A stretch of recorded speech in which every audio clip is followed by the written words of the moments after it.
pero antes de comenzar, no sé si tienen alguna consulta de materia o de lo que sea que quieran preguntar. A ver si se ve bien acá. ¿No? Ya.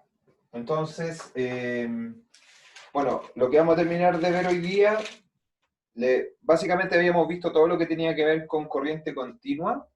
En la clase anterior le había hablado de la densidad de corriente, de las propiedades que satisfacía la densidad de corriente, y una de ellas era la ecuación de continuidad, ¿ya? Uno de las utilidades que tiene la ecuación de continuidad es que nos permite, entre muchas otras cosas, determinar condiciones de borde, porque uno no siempre va a tener corriente fluyendo en un mismo medio, sino que a veces esa corriente va a pasar de un medio a otro, ¿ya? Entonces van a haber ciertos saltitos en los valores de los campos eléctricos, los desplazamientos eléctricos, etcétera, en esos bordes, que es bueno tenerlos como claritos, entender bien que esos saltitos existen, para luego poder aplicarlo en distintas circunstancias, ¿ya? Entonces, yo les había prometido algunos ejemplos, les alcancé a hacer un ejemplo al final de la clase anterior en que conectábamos la capacidad y la resistencia de un condensador, ¿cierto? Que vimos un resultado bien bonito ahí, que dependía, la multiplicación entre la resistencia y la capacidad dependía solo de las propiedades del material y no de la geometría del problema, ¿ya? Y ahora vamos a ver esto de los saltitos, estas condiciones de borde en la propagación de la electricidad, para luego, al final de la clase, ver circuitos. Los circuitos más simples que podamos ver con los elementos que hemos desarrollado hasta ahora, ¿ya? En la medida que el curso va avanzando, vamos a empezar a ver circuitos un poquito más complejos, sobre todo cuando vemos la parte de magnetismo, ¿ya? Entonces, el ejemplo que les voy a ver ahora, que les voy a poner ejemplo 2, porque yo ya había visto un ejemplo 1 al final de la clase anterior.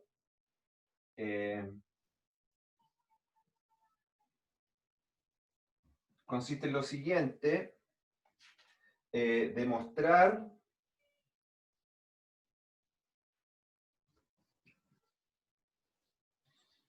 que al pasar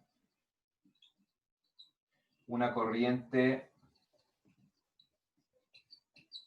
estacionaria entre un medio 1 y 2, o entre dos medios, 1 y 2 mejor dicho,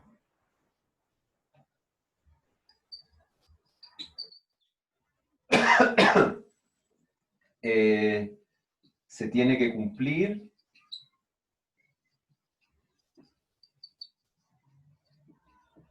la siguiente relación. Supongamos que la idea es que tenemos dos medios, ¿cierto? Tenemos el medio 1 y tenemos el medio 2, y estamos pasando una corriente que va de esta manera, y va por el medio 1 y sigue por el medio 2.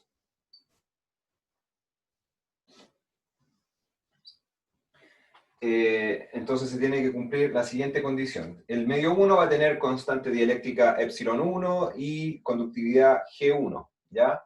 Entonces esto va a tener epsilon 1 G1 y esto va a tener epsilon 2 G2.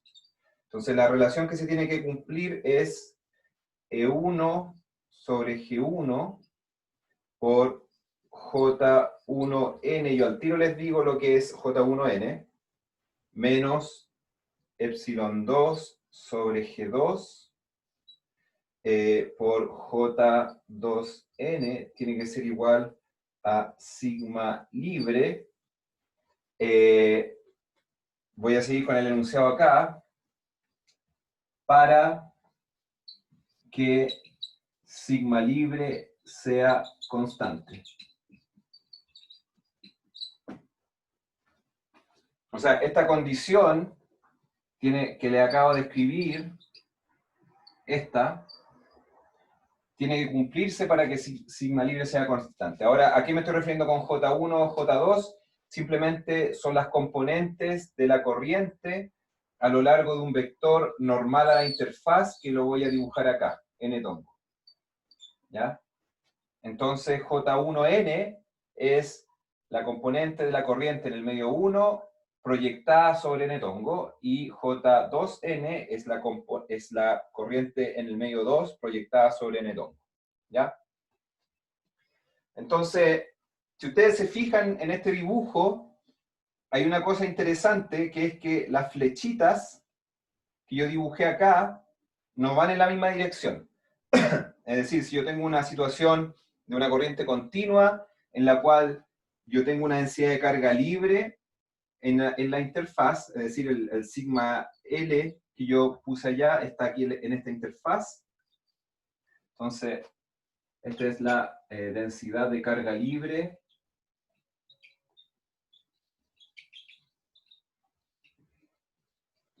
entre los dos medios. Perdón. Ya. Entonces, estas dos flechitas no tienen la misma dirección, lo que quiere decir que al pasar una corriente de un lado para otro, la dirección de esa corriente cambia un poquito. Entonces, vamos a demostrar esto, pero en el camino también vamos a mostrar por qué estas direcciones no son iguales, ¿ya? Entonces, para eso nos tenemos que fijar en las condiciones de borde. Una condición de borde, que nosotros la vimos antes, para describir condiciones de borde entre medios dieléctricos, y que sigue aplicando en este caso, ¿ya? Porque acuérdense que los campos electrostáticos dependen de las cargas, básicamente, ¿cierto? Entonces, el hecho de que haya una corriente no me da información respecto de las cargas presentes en los medios, por lo tanto, el hecho de que haya una corriente no me va a modificar los campos eléctricos y desplazamiento eléctrico que yo tenga acá. Por lo tanto, todo lo que nosotros ya vimos respecto a las condiciones de borde aplicadas al campo eléctrico y al desplazamiento eléctrico, sigue aplicando en este caso cuando tenemos corrientes continuas, ¿ya? Esa parte no cambia. Entonces, una de las cosas que nosotros vimos anteriormente era que en la interfaz entre dos medios, la componente tangencial del campo eléctrico eran iguales, ¿ya? Entonces nosotros sabíamos que E tangencial 1 es igual a E tangencial 2. ¿Ya?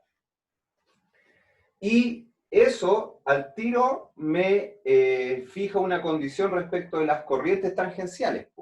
En el sentido que yo sé de la definición de la conductividad, yo sé que mi conductividad J siempre va a ser igual a G por E. ¿Cierto? Entonces, eso quiere decir que esta condición al tiro me entrega una relación entre las corrientes tangenciales, la cual va a estar dada por J tangencial 1 dividido por G1 tiene que ser igual al J tangencial 2 dividido por G2. ¿Ya?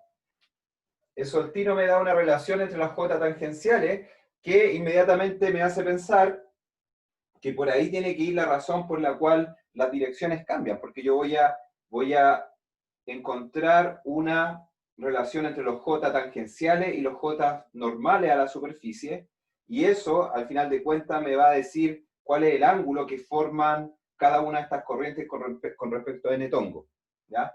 Entonces tengo la mitad de la tarea hecha al haber encontrado esta relación, que emana simplemente de lo que tengo arriba, dado que siempre se tiene que J va a ser igual a G por E. ¿Ya? Así que eso es lo primero respecto de J. Y ahora fijémonos entonces en los J perpendiculares. ¿Ya? Entonces, lo que nosotros estamos imponiendo en este problema es que sigma L sea constante. Es decir, en toda esta interfaz yo voy a tener una cierta densidad de carga libre que estoy imponiendo por construcción en mi problema, que sea fija en el tiempo, que no me vaya variando. Eso es una condición simplemente particular de este problema, no tiene por qué ser siempre así. Es algo que yo en este problema estoy suponiendo que es así, ¿ya?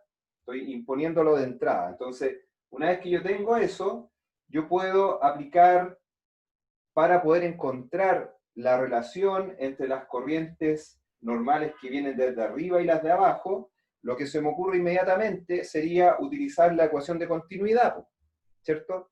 Porque la ecuación de continuidad es la que me entrega información respecto de las corrientes en relación a cómo varían las densidades de carga. ¿Se acuerdan que la ecuación de continuidad me dice que la densidad de carga, si yo la derivo con respecto al tiempo parcialmente y le sumo la divergencia de J, es igual a 0, ¿ya?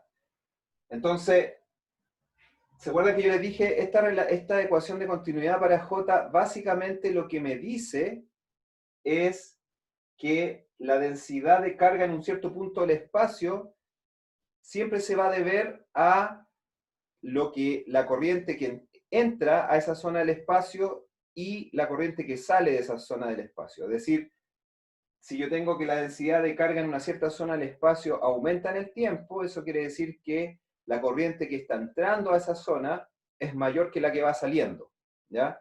Si se diera que la que está entrando es igual a la que está saliendo, entonces yo tengo que tener que en esa zona la densidad de carga no cambia en el tiempo, ¿cierto? Es como si yo estoy en una sala y tengo dos puertas, la de adelante y la de atrás, y por la de adelante salen 2 personas por minuto y por la de atrás entran 2 personas por minuto. Con esa información yo ya sé que la cantidad de gente que tengo de mi sala dentro de mi sala es constante. Es lo mismo acá, ¿ya? Entonces, el hecho que yo diga que sigma L es constante implica que mi densidad volumétrica de carga no varía en el tiempo. Es decir, yo tengo la misma cantidad de carga por unidad de volumen en esta interfaz, ¿ya? Entonces, esto vale 0 en esa zona, y yo tengo entonces que la divergencia de J vale 0. Claro. Claro, la divergencia de J vale 0 en esta zonita de acá, ¿ya? Entonces, la información que me quedo es que esta divergencia de J vale 0, y por lo tanto, si yo aplico la integral de volumen de la divergencia de J y aplico el teorema de la divergencia, yo sé que esto es igual a la integral de superficie cerrada de ds punto J, ¿cierto? Donde la superficie que estoy considerando en esta integral es la que envuelve al volumen que está en esta otra integral, ¿ya? Entonces yo ahora puedo elegir una superficie que me permite, y yo sé que eso tiene que ser igual a 0, ¿no? Entonces yo ahora puedo elegir una superficie que envuelva esta zonita de interés, que es justo la interfaz. Entonces, lo que voy a hacer es pescar una pequeña, digamos, lata de bebida, o de lo que sea, digamos, pero con una altura muy chiquitita. Es decir, voy a pescar una latita que tenga una superficie que voy a llamar delta A, y la voy a extender hacia el otro medio, y aquí voy a poner otra superficie que también va a ser delta A, y la altura de esta latita es muy chiquitita. Entonces a este le voy a llamar delta H, el cual tiende a 0, ¿ya?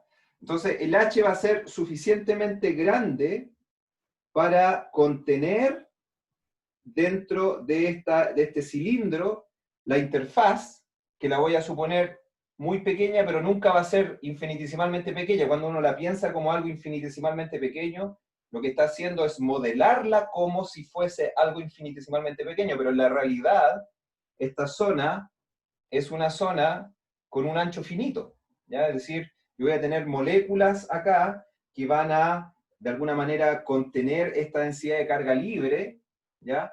Y la zona donde van a estar contenidas esas cargas va a ser una zona pequeña pero finita, ¿ya? Lo que pasa es que nosotros la estamos modelando como algo infinitesimalmente chico, ¿ya? Entonces, la idea es que este cilindro lo vamos a hacer tan chiquito como podamos para que contenga esa zona donde están las cargas libres, ¿ya? Y vamos a suponer que ese delta H es tan chiquito que en comparación con lo que me aporta esta superficie de acá, no me va a estar aportando nada en esta integral. ¿Ya? Es decir, la cara lateral del cilindro va a ser tan pequeña en su área, debido a que delta H es chico, que cuando yo la considere dentro de esta integral, no me va a aportar a este resultado. ¿Ya? Y en ese caso, entonces, esta integral va a estar dada solamente por la contribución que nos da esta carita de acá del cilindro y también la carita de abajo. ¿Ya? Entonces, como la carita de arriba, su ds, su vector ds, apunta justo a lo largo de n tongo, entonces la contribución de esa cara del cilindro a esta integral va a ser simplemente igual a delta A por la componente n tongo de la corriente en el medio 1, que es lo que yo llamé J1N. ¿Ya? Y luego la contribución de la cara de abajo va a ser igual a delta A por la componente de J2 a lo largo de un vector que va directamente hacia abajo, porque el ds en la cara de abajo apunta hacia abajo, ¿cierto? Pero ese vectorcito que va hacia abajo es igual a menos el n tongo, que yo lo definí como apuntando hacia arriba. Por lo tanto, eso me cambia el signo acá y me deja el J2 de n. Y eso es igual a 0, y a su vez es igual a delta A por J1N menos J2N. Por lo tanto, yo concluyo que J1N tiene que ser igual a J2N. ¿Ya? Lo cual, si ustedes lo hubiesen pensado, o sea, obviamente uno, a medida que se va acostumbrando a este tipo de razonamiento, las cosas se van haciendo más y más lógicas, ¿cierto? No les estoy pidiendo que ustedes se hubiesen saltado todos estos pasos, pero uno podría, si ya tiene más costumbre con este tipo de cálculos, haber deducido esto de manera más directa, en el sentido de decir, mira, en esta zona yo no tengo una cierta densidad de carga libre que no me cambia en el tiempo. ¿Ya? ¿Qué quiere decir eso? Que la corriente que entra a esta zona tiene que ser igual a la corriente que sale. ¿Ya? La única manera de que eso ocurra es que el J que tengo arriba tiene que ser igual al J que tengo abajo. Porque si el J que tengo arriba fuese mayor, por ejemplo, que el que tengo abajo, entonces necesariamente estaría saliendo más corriente de la que está entrando y por lo tanto debería estar disminuyendo mi corriente adentro de mi cilindro. ¿Ya? O viceversa. Entonces la única manera que yo mantenga constante la corriente dentro de mi cilindro, que es lo que estoy pidiendo como parte del enunciado de mi problema, es que J1N sea igual a J2N. Entonces, al tiro uno ve que tiene mucho sentido que cuando uno hace pasar una corriente de un medio a otro y pide que la densidad de corriente en la interfaz sea constante, uno no va a tener las flechas de corriente apuntando en la misma dirección cuando uno compara el medio de arriba con el medio de abajo, porque, claro, nosotros dijimos, mira, la corriente normal a la superficie son iguales, pero las corrientes tangenciales no son iguales. La única manera en que puedan ser iguales es que G1 y G2 sean iguales, es decir, que las propiedades conductoras del medio 1 y del medio 2 sean las mismas. ¿Ya? Pero si es que no son las mismas, si yo aquí tengo cobre y aquí tengo aluminio, ¿ya? Los G van a ir cambiando y por lo tanto las direcciones de las corrientes tienen que ir cambiando. ¿Ya? Así que eso por un lado. Logramos entender por qué las direcciones de las corrientes no son las mismas. Y lo que nos está faltando es demostrar esta relación que tenemos acá, que yo podría decir, mira, como estas dos cosas que tengo aquí son iguales, entonces llamemos a estos JN, y yo les puse subíndice 1 y 2, llamémoslo JN nomás, porque como son la misma cosa, les podemos cambiar el nombre, y uno podría poner JN, JN, ¿ya? Para que me quede más bonita la relación nomás. Estoy ocupando el hecho de que estos dos numeritos que había puesto aquí eran iguales, ¿ya?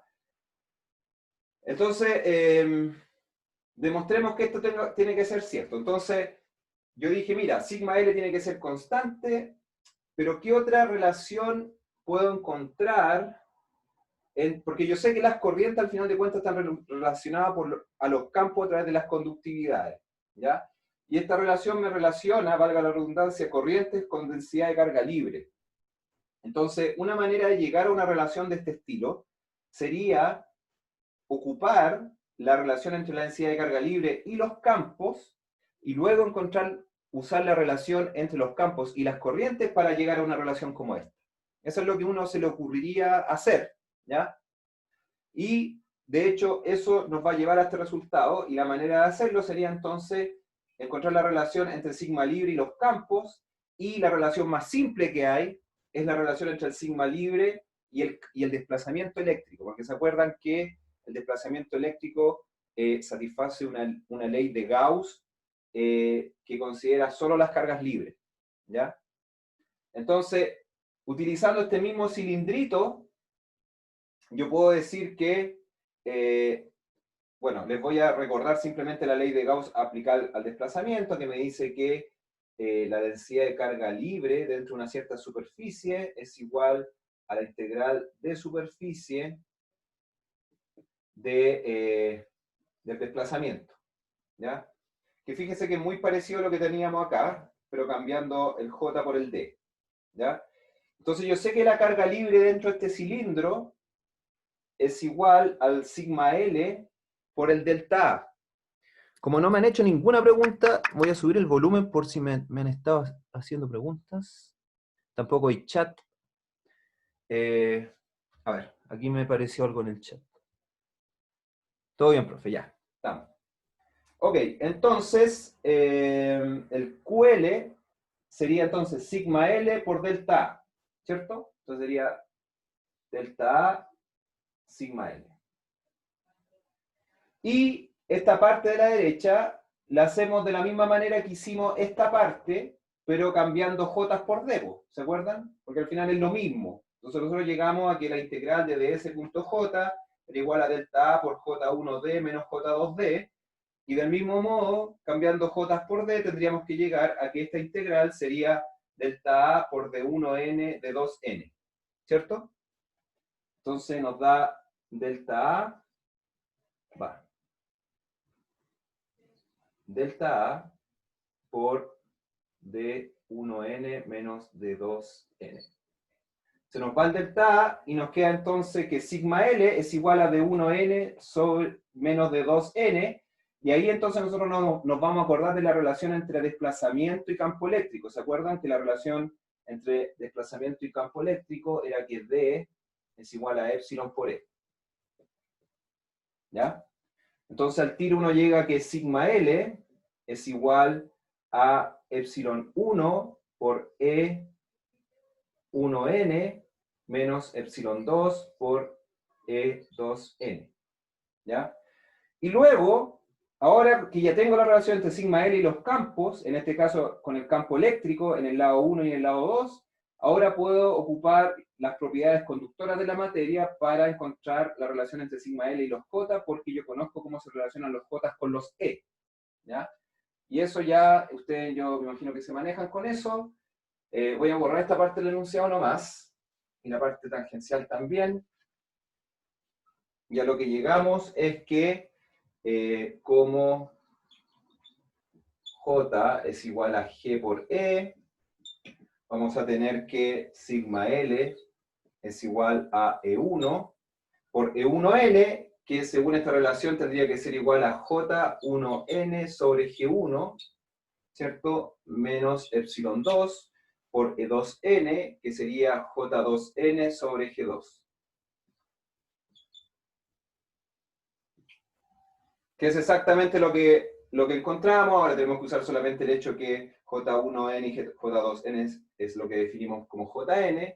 Nos queda entonces que JL es igual a, perdón, sigma L es igual a JN por E1 sobre G1, perdón, menos E2 sobre G2. Entonces lo que este problema nos está diciendo es que yo puedo tener corriente fluyendo desde un medio 1 a un medio 2, y si esa corriente es continua, y yo quiero que la densidad de carga en el medio sea constante, o sea, la interfaz sea constante, yo necesito que esa densidad de carga tenga un valor fijo. Entonces, imagínense si yo pongo dos medios materiales distintos, aplico una diferencia potencial y hago que la corriente fluya acá. Inicialmente la densidad de carga libre acá va a ser cero, ¿cierto? Entonces, inicialmente yo no voy a tener una densidad de carga libre que satisfaga esta condición. Y por lo tanto lo que va a ocurrir en ese caso es que se me va a empezar a acumular carga libre acá. Voy a partir en cero, pero se me va a empezar a acumular una densidad de carga libre hasta que yo llegue a sigma L, al sigma L que acabo de encontrar acá.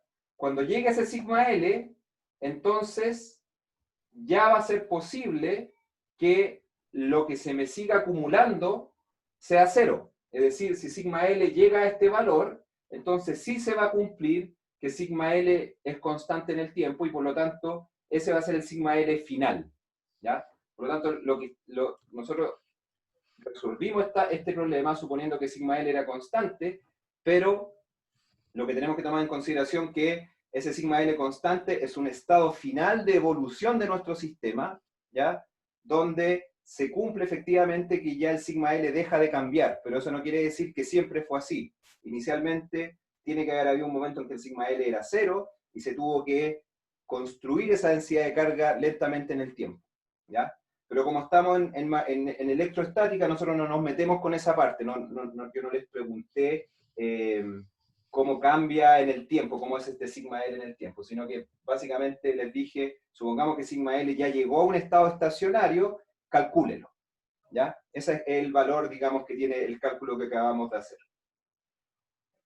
Así que eso, con eso terminamos con todo lo que tiene que ver con, básicamente, la densidad de corriente, corrientes continuas y densidad de corriente. Y lo que quiero ver ahora, en el resto de esta clase, es una aplicación de esto, que es circuitos, ¿ya? Yo tenía la duda de si ver circuitos ahora o verlo al final del curso, porque al final del curso los vamos a tener que ver de nuevo, ¿ya?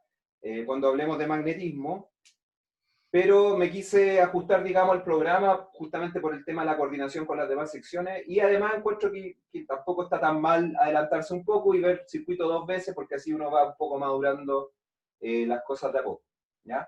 Así que vamos a ver circuitos más o menos sencillos. Ahora, antes de pasar al cambiar completamente tópico, que sería cambiar a magnetostática, que no sé si lo vamos a ver ahora o vamos a tener que partir el jueves con eso, ¿ya? Así que, circuitos sencillos.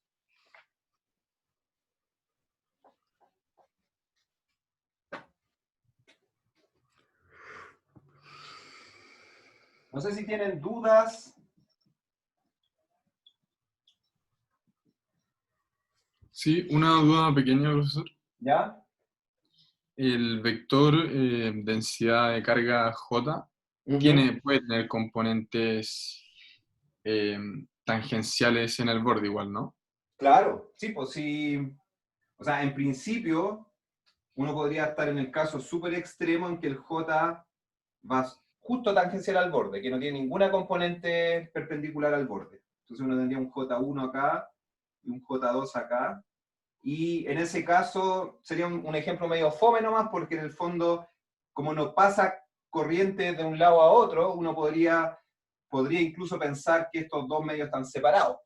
Uno podría ponerlos, este medio por acá y el otro por acá nomás, ¿cierto? Y dejar un espacio entre ellos, ¿ya? Porque en el fondo no están interactuando, ¿ya? Las condiciones de borde se hacen más interesantes cuando uno deja que haya corriente que pase de un lado a otro, ¿ya?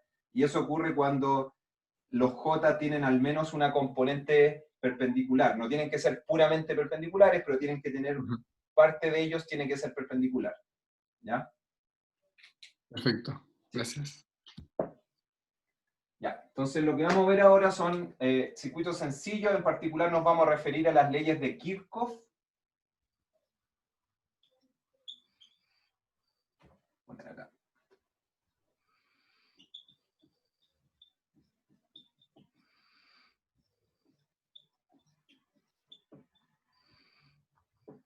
¿Ya? Que básicamente son leyes. ¿Cuál es la idea de las leyes de Kirchhoff? La idea de las leyes de Kirchhoff es que yo pueda tener un circuito y lograr evolucionar en el tiempo las características físicas de ese circuito. ¿Ya? Nosotros hemos hablado hasta acá de aparatos por separado, hemos hablado de los condensadores, por ejemplo, hemos hablado de las resistencias, y cada uno están, por ejemplo, las resistencias están caracterizadas porque por ellas pasa una corriente, ¿cierto? Los condensadores están caracterizados porque por ellos pasa o mejor dicho, por ellos contienen una carga. ¿Ya? También hemos visto que los condensadores pueden perder carga porque pueden tener una resistencia entre ellos que no es infinita y pueden igual pasar carga de una placa a la otra placa del condensador o de un conductor al otro conductor del condensador. ¿Ya? Pero en situaciones más idealizadas uno entiende los condensadores como objetos que almacenan carga y que por lo tanto también almacenan energía. ¿Ya? Entonces, la idea de los circuitos es que uno de alguna manera podría llegar a conectar estas cosas. Poner cable entre medio, pescar un condensador, pescar una resistencia y conectarlos. Y agregarle más cuestiones. Por ejemplo, agregarle una batería, ¿cierto? Y si uno hace eso, si uno hace ese experimento, si uno pesca un condensador cargado y lo conecta con una resistencia o con una batería, la primera pregunta que uno se hace es cómo evoluciona esta cosa, porque uno puede tener inicialmente el condensador cargado con una carga Q, ¿ya? Entonces, si yo le pongo una resistencia, evidentemente la carga del condensador va a empezar a fluir a través de la resistencia y se va a empezar a ir. Entonces, la primera pregunta que uno se hace es, ¿qué tan rápido se va? ¿Ya? ¿Cuánta energía se disipa en esa resistencia? Cosas así, ¿ya? Entonces, las leyes de Kirchhoff son leyes que se aplican a los circuitos y que me permiten encontrar ecuaciones que me resuelvan esas preguntas. O sea, ecuaciones que me permitan contestar esas preguntas. ¿Ya? Entonces, antes de hablar de las leyes de Kirchhoff per se, primero les voy a describir el tipo de circuitos con los cuales nos vamos a relacionar por ahora, antes de hablar de magnetismo, que ahí la cosa se pone más entretenida. ¿Ya? Entonces, vamos a hablar de circuitos con tres elementos.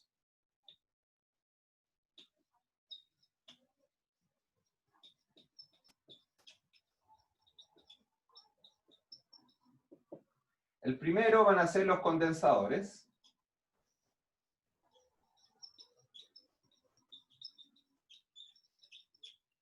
El segundo van a ser las resistencias, que las vamos a simbolizar así.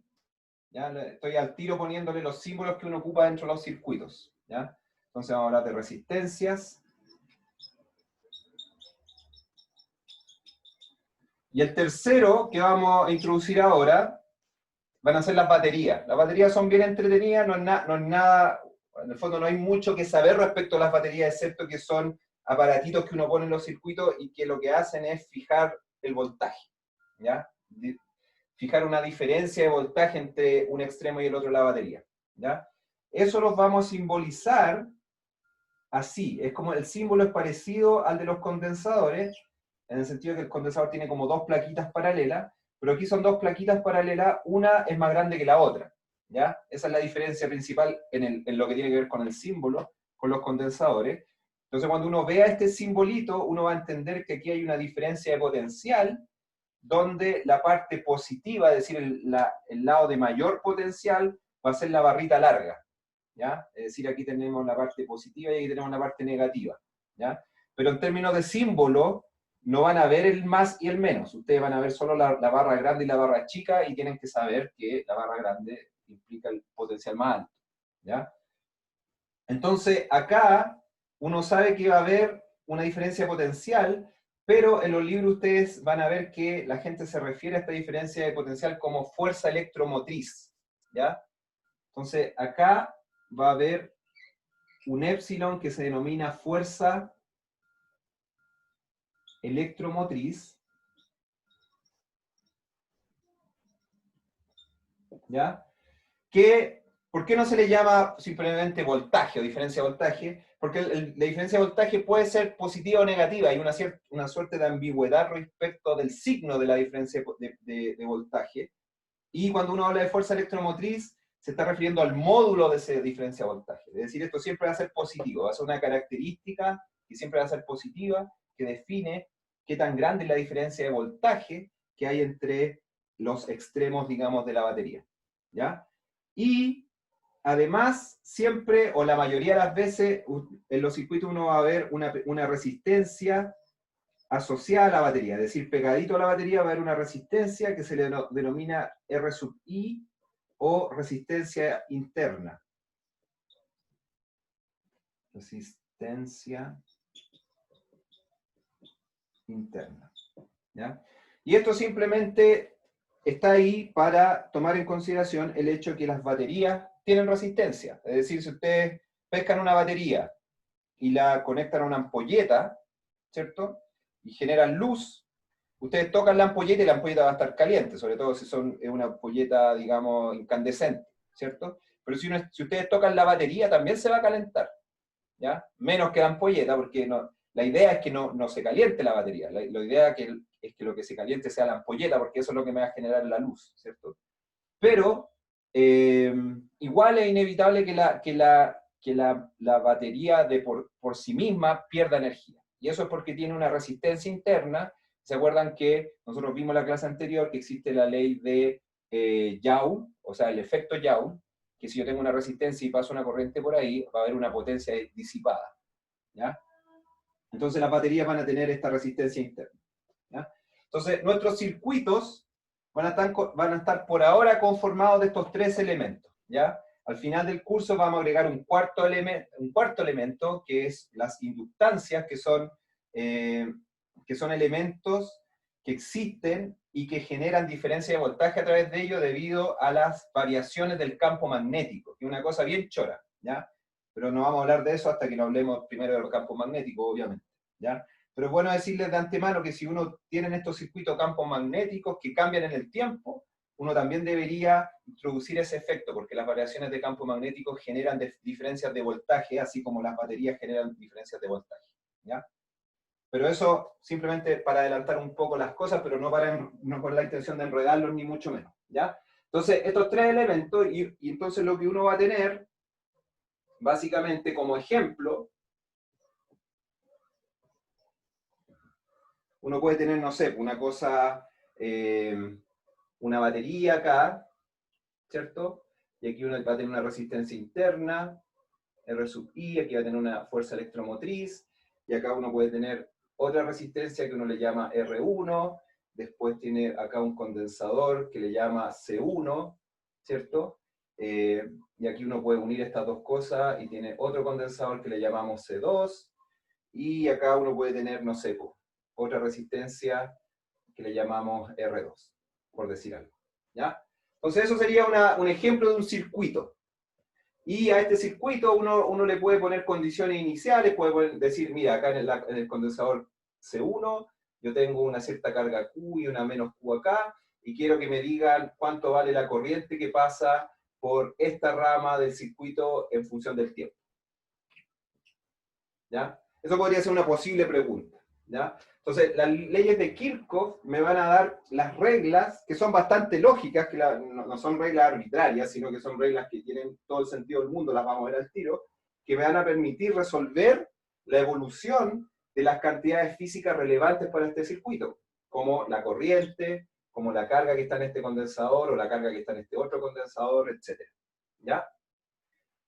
Eso. Así que les voy a enunciar las leyes de Kirchhoff, pero son las 11, yo creo que sería buen momento para hacer una pausa, que la vamos a hacer de 10 minutos nomás para que todos descansen bien, digamos, y después les voy a anunciar la ley de Kirchhoff, porque si no lo hago ahora, quizás al final no voy a terminar haciendo pausa. Así que tomémonos los 10 minutos y al regreso me pueden hacer preguntas de si no han entendido algo.